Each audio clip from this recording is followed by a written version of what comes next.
Yeah, I wrote the World Peace Diet because I wanted to explore and to give people a sense of the deeper structure of our culture and how our abuse of animals is something that we inherit by just being born here.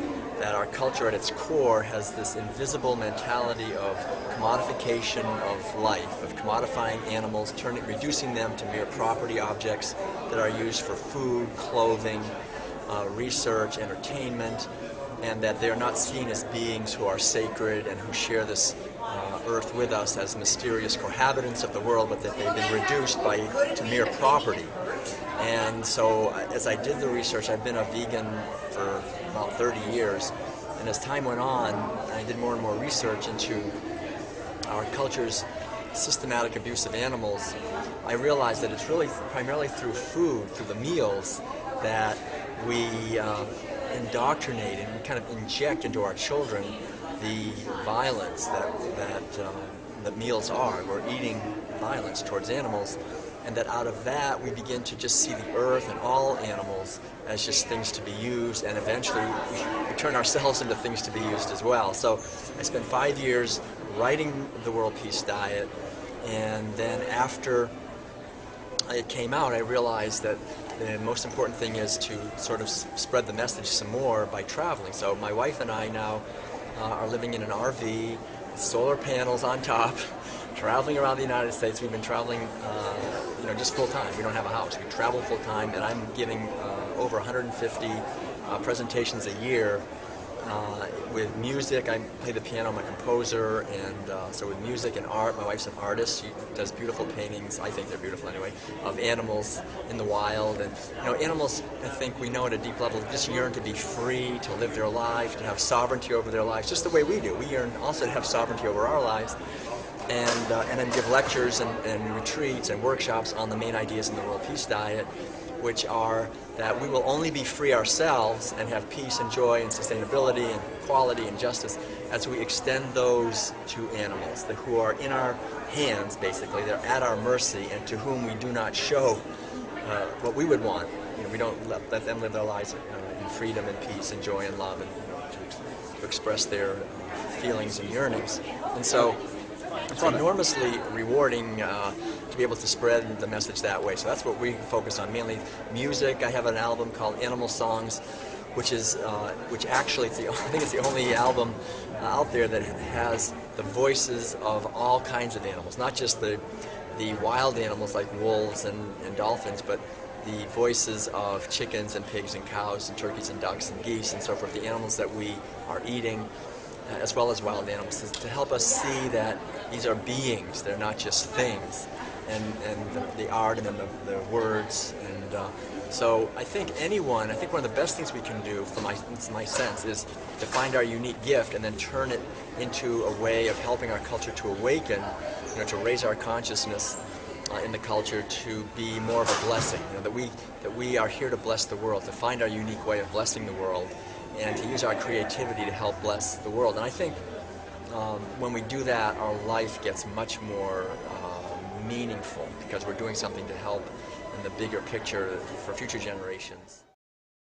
That's the main focus of the whole first half of the World Peace Diet, is about this disconnect and the incongruence, the fact that we have a set of beliefs in compassion and kindness and mercy and justice. We all believe that. We don't think of ourselves as being cruel, malicious, vicious people, but are we living our life, our actual daily actions, in congruence with those beliefs? And most people on a spiritual path find it very difficult to give up, say, taking out their wallets and paying for someone to stab animals. We're killing 75 million animals every day in the United States alone just for food. I mean, this is a massive killing operation where we have whole armies of our brothers and sisters that do nothing than kill and stab and brutalize animals, hyper-confine them, mutilate them, kill them. And so we are causing that by our choices. So I think more and more, as we feel ourselves drawn to a spiritual life, to spiritual unfoldment, we'll see that it means not just praying, meditating, reading, studying, and all those things, and living a kind life just to other humans, but really to being vegan. That being vegan is the expression of the spiritual yearning. That, in a sense, if I'm not living a vegan life as best I can, which is a life of minimizing the cruelty I'm causing to other living beings, then my spiritual efforts are really in many ways ironic.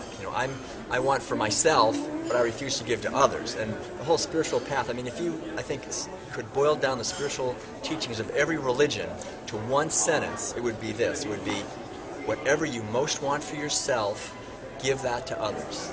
If I want to be free, then free others. If I want to be loved, then be loving. And this is if I want to be blessed, then bless others. This is every religious teacher. That's the essence of what they've taught.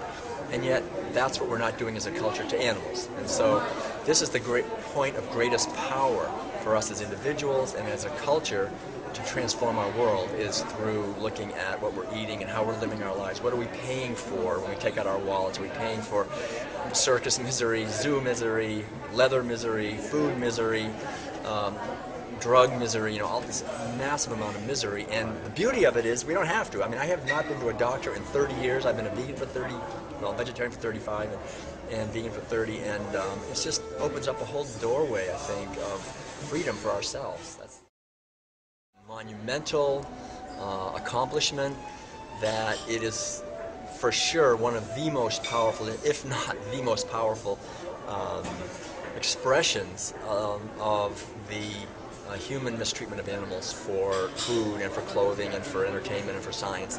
And that as we spread the message of that movie, see it ourselves, show it to others, show parts of it. I think there's a lot of people giving courses on the World Peace Diet around the country now, and quite a few people, as part of that, they will take out of the Earthlings movie the part about using animals for food and show that to the people who are in the class.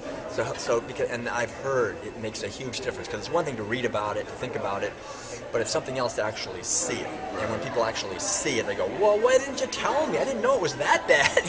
They suddenly. I remember teaching, classes in philosophy, and we talked about these ideas, and then I showed a video, and then before that, the students were kind of ho hum, yeah, and then after that, it was like, whoa. I didn't know. They just don't know. And so I think what the Earthlings does, the great gift that it gives our culture, is that it makes us aware of what's behind the curtain of our denial. It pulls the curtain back, and we see actually what we're doing. And I think that is enormously empowering. And I discussed in the World Peace Diet the idea that we have a shadow. And the shadow is what we truly are, but we deny being, and so that is what controls us. The psychological, function of the shadow is the part that we've denied in ourselves. And so as a culture, we have this huge shadow. And what Earthlings does, I think the great gift that it gives our culture, is that it reveals the shadow. And once we see the shadow, then it may be painful, we maybe resist it, we don't want to see it, we don't want to know, but once we do, then we have the power to transform our consciousness. We can begin to behave in new ways, go to a higher level where we're not actually causing that kind of misery, and then be able to reap the rewards of that in our lives, which is simply more happiness, more joy, more freedom, more self-expression, more creativity, and create the foundation, really, where a social life of peace and justice and creativity and fulfillment and joy is actually possible. So I think Earthlings is one of the most vital and important tools that we have as, not just as animal rights activists, but as anyone who cares about the earth and about future generations, about starving people, about animals, about human beings, about their children, to be able to just express the feelings that we have by showing this. Because you can show Earthlings, you don't have to say anything, you don't have to try to convince anybody of anything. People just go, they get it, they just get it. I've showed this on sidewalks, like in Lawrence, Kansas. We showed Earthlings on the sidewalk. People are walking by, and you don't have to say anything to convince people to go, whoa, and people go vegan, or they give up buying leather, or they say, I'm not going to a circus anymore, when they see what's happening. And none of this stuff would happen if people didn't pay for it. It's really the cultural act of taking out the wallet and paying for things that keeps it all going. So instead of fighting so much against the industry, I think the most powerful thing is to just educate all of us to just stop paying for that.